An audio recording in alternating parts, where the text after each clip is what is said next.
Big boss ಕಾವ್ಯ ಅವರ ಅಕೌಂಟಿಂದ ನನ್ನ ವಿಡಿಯೋ ಶೇರ್ ಆಗಿದೆ. ಗುರು ನಿಜವಾಗ್ಲೂ ನನಗೆ ತುಂಬ ಖುಷಿ ಆಗ್ತಾಯಿದೆ. ನಾನು ರೀಸೆಂಟಾಗಿ ಒಂದು ವಿಡಿಯೋ ಮಾಡಿದ್ದೆ, ಯಾಕೆ ರಕ್ಷಿತಾಗೆ ಕಾವ್ಯ ಅವ್ರ ಕಂಡ್ರೆ ಆಗ್ತಾ ಇಲ್ಲ ಅಂತ. ಆ ವಿಡಿಯೋನ ಇವಾಗ ಕಾವ್ಯ ಅವರು ಅವರ ಸ್ಟೇಟಸಲ್ಲಿ ಹಾಕ್ಕೊಂಡಿದ್ದಾರೆ. ನಿಜವಾಗ್ಲೂ ನನಗೆ ತುಂಬ ಖುಷಿ ಆಯಿತು. ನಾನು ಸಡನ್ನಾಗಿ ನೋಡ್ತಾ ಇದ್ದೆ ಯಾರ್ಯಾರು ನನ್ನ ವಿಡಿಯೋ ಶೇರ್ ಮಾಡಿದ್ದಾರೆ ಅಂತ.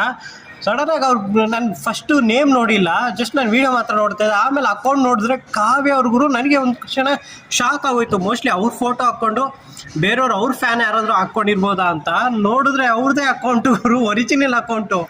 ನನಗಂತೂ ಶಾಕ್ ಆಗೋಯ್ತು. Thank you so much. ಯಾರು ಈ ವಿಡಿಯೋ ಶೇರ್ ಮಾಡಿದ್ದಾರೆ, ಕಾವ್ಯ ಅವ್ರ ಅಕೌಂಟ್ನ ಯಾರು ಇವಾಗ ನಡೆಸ್ತಾ ಇದ್ದೀರಾ. ಸೊ ನನಗಂತೂ ತುಂಬ ಖುಷಿ ಆಯಿತು. ನಾವಂತೂ ಬಿಟ್ಕೊಡೋ ಮಾತೇ ಇಲ್ಲ ಕಾವ್ಯ ಅವ್ರನ್ನ. ಆ್ಯಸ್ ಅ ಗಿಲ್ಲಿ ಫ್ಯಾನು ನಾವು ಕಾವ್ಯ ಅವ್ರನ್ನೂ ಕೂಡ ಅಷ್ಟೇ ಇಷ್ಟಪಡ್ತೀವಿ, ಅವರ ಆಟವನ್ನು ಕೂಡ ಅಷ್ಟೇ ಇಷ್ಟಪಡ್ತೀವಿ. ಸೊ ಕೊನೆಯವರೆಗೂ ಅವ್ರನ್ನ ಸಪೋರ್ಟ್ ಮಾಡೋ ಜವಾಬ್ದಾರಿ ನಮ್ಮದು. ಸೊ ನನಗೆ ಇನ್ನೇನು ಹೇಳಬೇಕು ಅಂತ ಗೊತ್ತಾಗ್ತಾಯಿಲ್ಲ.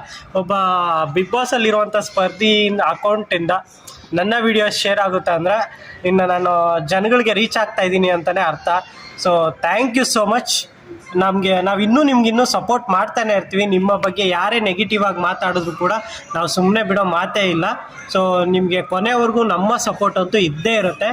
Thank you once again. Kavya ಅವರ ಅಕೌಂಟನ್ನು ಇವಾಗ ಯಾರೆಲ್ಲ ನಡೆಸ್ತಾ ಇದ್ದೀರಾ, ಯಾರು ಮೇಂಟೈನ್ ಮಾಡ್ತಾ ಇದ್ದೀರಾ, ಥ್ಯಾಂಕ್ ಯು ಸೋ ಮಚ್.